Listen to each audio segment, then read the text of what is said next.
A man who describes himself as a recovered, longtime crackhead, junkie, alcoholic, now playing a gigantic role in helping other Memphians struggling with addiction. That's right. In an astounding about-face, a man named Ben Owen, his wife Jess, and their growing Memphis team are using their recoveries and business savvy to help people fight monsters in the Bluff City and beyond.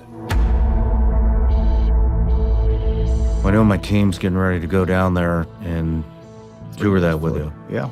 I'm going to take them to 1428 Woodward Street, the house that used to be full of bullet holes. There's a woman and her 3 children living in that house that just celebrated Christmas. I had 2 options. I was going to get sober, I was going to die. And I didn't want to die. And Jess and I used to pray a foxhole prayer multiple times a day. And it went something along the lines of, God, get us out of hell together and we'll come back for everybody left behind. This was the house This was where we left that we would pray that prayer in. Surrounded by prostitutes and dope boys, murders. I mean, people would have and I never understood this. We'd have brothers and sisters like sitting here getting high, watching together on the TV. Literal. Never understood that. The couple has come a long way from their mugshot days. They bottomed out and got clean 5 years ago. The couple kept their prayerful promise and returned to Memphis from Georgia, buying the very crack houses where they did drugs and saw sex trafficking 24/7. What's the trap house? The trap house is a house where narcotics and women are bought and sold. It is the single source of every bit of pain and suffering in any neighborhood they exist in. It's hell.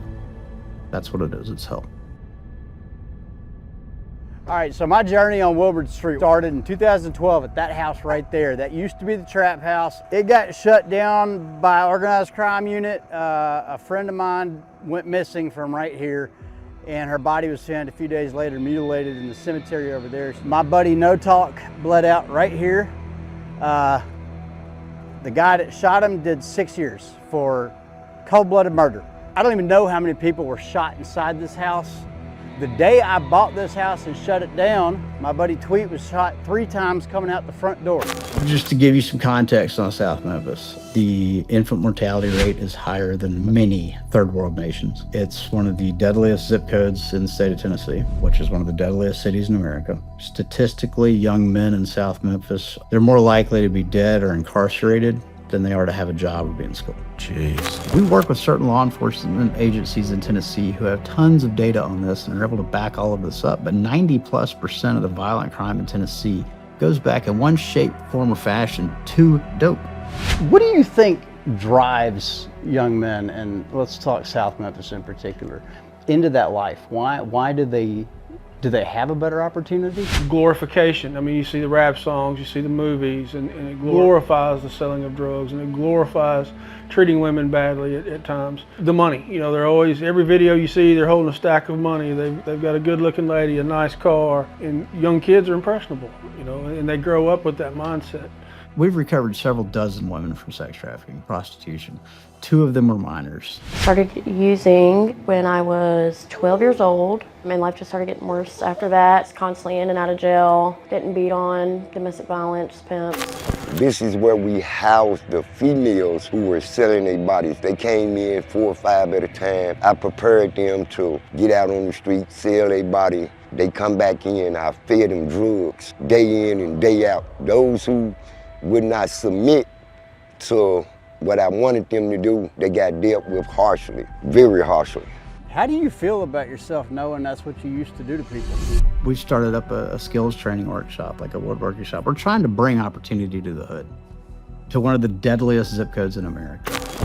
This place helps, not only is it teaching me a skill, but it helps with my recovery as well, and also with my mental health. So I struggle with mental health, with anxiety and depression, and coming in here and working gets my mind off of that. Helping people identify what their purpose is, and if I'm being honest, I think for most of us it's service, being of service to others. Helping them find that and then fostering that, that's the key.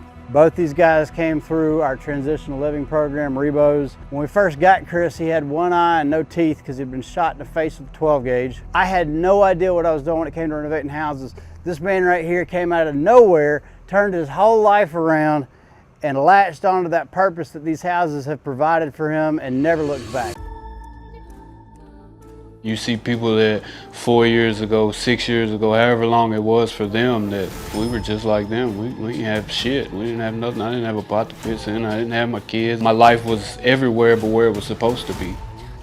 I didn't know nothing but an addict's life. Robbing, stealing, selling women, watching women. IV use of fentanyl gave me osteomyelitis of the spine. It gave me this infection that was in my spine that was so big it was pinching off my spinal nerve. Everything that they gave me in the hospital, I was like putting up my IV line. I had like an EJ/IJ sewn into my neck because all my veins are bad.